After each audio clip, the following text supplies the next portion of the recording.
কবিরের ওই বাবরি মসজিদটা তৈরি করার জন্য বিজেপি ভিতর থেকে ইন্ধন দিয়েছে এবং হুমায়ুন কবির দিল্লিতে শুভেন্দু অধিকারীর সাথে মিটিং করেছে। এটাকে বদনাম করতে হলে তাহলে আর বাংলার সবচেয়ে বেশি দায়ী এবং ভারতবর্ষের বহু জায়গায় বাংলাকে যেভাবে কলঙ্কিতভাবে তুলে ধরেছে তার জন্য আমি মর্মাহত, দুঃখিত এবং তাদেরকে ধিক্কার জানাই।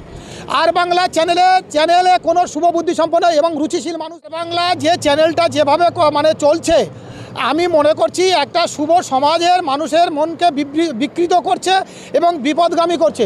আর বাংলা যেভাবে এক পেশেভাবে একটা প্রতিষ্ঠিত চ্যানেল, তারা কেন এইভাবে মিথ্যা প্রোপাগান্ডা ছড়াচ্ছে কেন বা মানুষকে বিব্রত করছে কেন?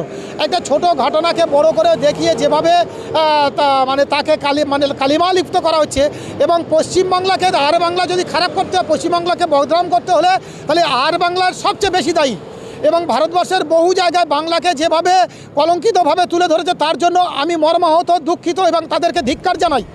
আর বাংলা চ্যানেলে কোনো শুভবুদ্ধি সম্পন্ন এবং রুচিশীল মানুষ দেখে না, যাদের মধ্যে অন্তত ভবিষ্যৎ চিন্তা আছে। আর যাদের মধ্যে এই যে ক্যাজুয়াল চিন্তা আছে তারা হুট করে একটা খবর পেল সেটাকে ভালো করে বড় করে দেখাবার চেষ্টা করে। এটা ঠিক নয়। আগামী দিনে যে জামাতের সঙ্গে যে তুলনাটা করা হচ্ছে, আমি যদি বলি জামাতের সঙ্গে বিজেপির তুলনা করা হবে, আমি সেটা দুটোকেই ধিক্কার জানাচ্ছি।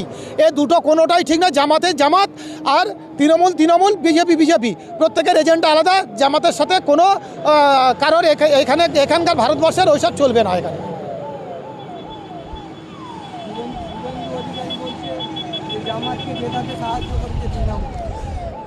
এগুলো মন গড়া কথা।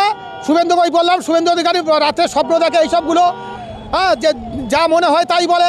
এখন আমি যদি বলি হুমায়ুন কবিরের ওই বাবরি মসজিদটা তৈরি করার জন্য বিজেপি ভিতর থেকে ইন্ধন দিয়েছে এবং তার ভিতর থেকে ফান্ডিং করেছে আমার মনে হচ্ছে, তাহলে কি সেটাও কি ঠিক হবে? যদি তাই হয় তাহলে সেই কৈফিয়তটা তারা আগে দিক যে হুমায়ুন কবির এবং তার তো প্রমাণিত হুমায়ুন কবির দিল্লিতে শুভেন্দু অধিকারীর সাথে মিটিং করেছে। এটা সোশ্যাল মিডিয়ায় সবাই আপনারা দেখিয়েছেন। তাহলে এটা কেন হলো, কোন কেমিস্ট্রিতে হলো? আপনাদের যারা আছে, যাদের দর্শক আছে, তাদের কাছে অনুরোধ করছি, এই কেন হুমায়ুন কবির এবং সেখানটায় এই কলকাতাতে একটা বড় 5 তারা হোটেলে তারা মদের আসর বসিয়েছিল এবং সেখানে সমীর ভট্টাচার্যের পিএ ছিল সেখানটায়, কেন এই বিজেপির সাথে গোপন বৈঠক হচ্ছে সেই জবাবটা আপনারা নিন আগে। তাহলে হুমায়ুন কবিরের মানে ভণ্ড মুসলিমবাদী মুখোশটা খুলে যাবে। মুসলিমরা ওই হুমায়ুন কবিরের যে নিকৃষ্ট মানসিকতাটা সবাই বাংলার মানুষরা বুঝতে পারবে।